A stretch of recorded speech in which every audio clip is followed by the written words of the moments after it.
તો એનડીએ અને મંત્રીઓએ જે દાવો કર્યો હતો, ભલે અમિત શાહ એવું કહ્યું હતું કે 160 બેઠકો સાથે એનડીએ આગળ આવશે, પરંતુ એવા પણ નિવેદન સામે આવ્યા હતા કે એનડીએ 200 બેઠકો જીતી રહી છે.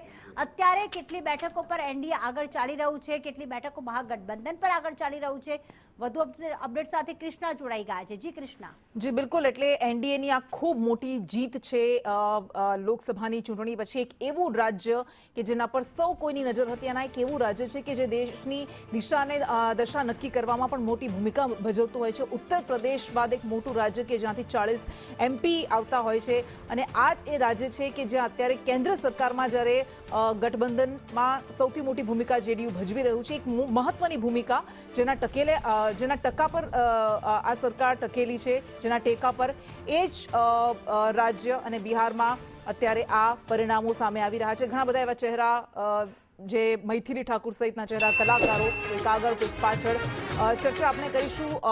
હિરેનભાઈ, આપની પાસે આવે આપના પહેલા પણ જે ચિમનભાઈ હતા એ પણ એ જ કહેતા હતા કે આમાં સાંઠગાંઠ છે, ઇલેક્શન કમિશન, એ વોટ ચોરી, એ ધોખાધડી, એ બધા આરોપ લાગ્યા, અને હવે આપે પણ એ કહ્યું. પરંતુ એના સિવાય હા એક મુદ્દો આપનો જાણી લીધો કે આપ કહો છો કે આ પરિણામ અમને વિશ્વાસ નથી આવતા આના પર, પણ એ સિવાયનું તમને લાગે છે કે કઈ એવી ખામીઓ રહી ગઈ કે જેના કારણે આવું થઈ રહ્યું છે?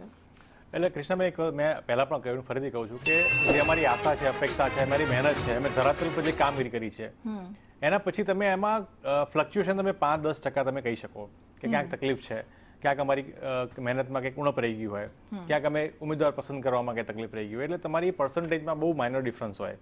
પણ જેટલા પર્સન્ટેજ વોટ ધારો કે કોંગ્રેસ પાર્ટીને મળ્યા છે 9% વોટ, તો સામે એટલા જ વોટ પર તમને એની આજુબાજુમાં ક્યાંક સીટો મળતી હોવી જોઈએ.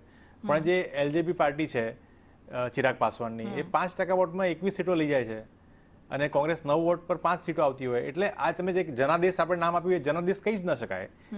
એક આખું જૂથ, એટલે કે 9% લોકો એ કોંગ્રેસ પાર્ટીને સમર્થન કરતા હોય, 5% વોટ લોકો એ 21 સીટો આપતા હોય, તો જનાદેશ નથી, એ તમને સીટો જીતાડી છે. સીટ જીતવી અને જનાદેશ આ બંને સંપૂર્ણ અલગ વાત છે. આજે પણ ભારત દેશમાં જે સરકાર ચાલે છે, જે પ્રમાણે જોવા જઈએ તો એ બહુમતીની સરકાર છે, પણ એ જનાદેશવાળી સરકાર નથી, કારણ કે 60% લોકો એની વિરુદ્ધમાં છે, એને પસંદ નહોતા કર્યા.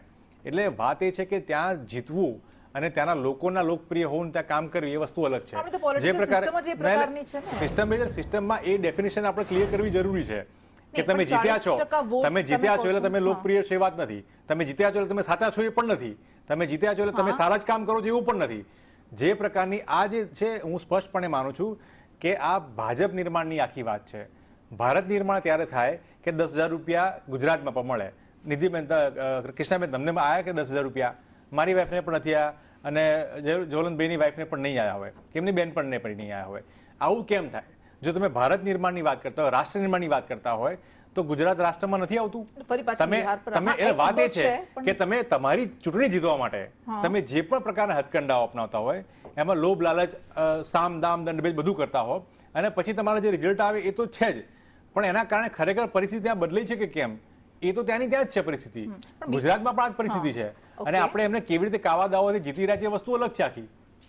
હા, પણ જે 40% વાળી વાત કરી કે એ ગઠબંધન પાસે 40% છે, બીજા પાસે 30%, 20%, તો એ તો સ્વાભાવિક છે કે જેમની પાસે બહુમતી છે એ જ આવવાનું છે. એ જ તો આપણી સિસ્ટમ છે. આપણે અમેરિકાની જે લોકશાહી પ્રણાલી છે એના કરતા ભારતની અલગ છે, એટલે એ પ્રોપોર્શનલ સિસ્ટમ નથી. પણ અહીંયા જયવંતભાઈ, આ આખો મુદ્દો જ્યારે કહેવાય રહ્યું છે કે કોઈ એક પાર્ટી કે જેને 5% વોટ મળ્યા છે, એ પાર્ટીનો સ્ટ્રાઇક રેટ 85% છે, ને એટલા માટે શંકા ઉદ્ભવે છે. આપના રાજકીય અનુભવને આધારે, આપણા વિશ્લેષણના આધારે આપને લાગે છે કે આ અજુગતું છે? એને વોટ પર્સન્ટેજ અને બેઠકો અથવા તો મતો એને કોઈ લાગતું ઓળખતું નથી. એનું કારણ કહું તમને કે કોંગ્રેસને એના ઇતિહાસમાં અને લોકસભાના ઇતિહાસમાં સૌથી વધુ 404 અથવા પછી 414 પણ થઈ હતી. એ બેઠકો એટલી મળી ત્યારે એનો વોટ પર્સન્ટેજ કેટલો હતો? એટલો બધો તો નહોતો જ કે 80% તો નહોતો જ. એ વખતે પણ 49% આસપાસ જ હતો. એટલે વોટ પર્સન્ટેજ હવે દાખલા તરીકે એક બેઠક ઉપર તમે 15 લાખ કે 10 લાખ કે પછી 5 લાખ મતોથી તમારો ડિફરન્સ હોય, તો એ તમે એક બેઠક ઉપર એટલા બધા મત મેળવા હોય, પણ બીજી બેઠક ઉપર ન મેળવા હોય. એટલે ઓવરઓલ તમે એમ કહો કે ભાઈ મને આટલા મત મળ્યા છે ને એની સામે આટલા જ બેઠક કેમ મળી, કે આટલા જ વોટ પર્સન્ટેજ છે તો આટલી બેઠક કેમ ન મળી. એ ત્રિરાશી નથી, એ પ્રમાણે તમે આકલન કરી શકતા નથી. એમ તો કોઈ પણ પક્ષ છે અત્યાર સુધી જે બહુમતીમાં આવ્યો છે 35% કે મેક્સિમમ મેં કીધું એમ કે 49% કોંગ્રેસને એ વખતે ઇન્દિરાજીની હત્યા થઈ હતી ત્યારે મળ્યો હતો.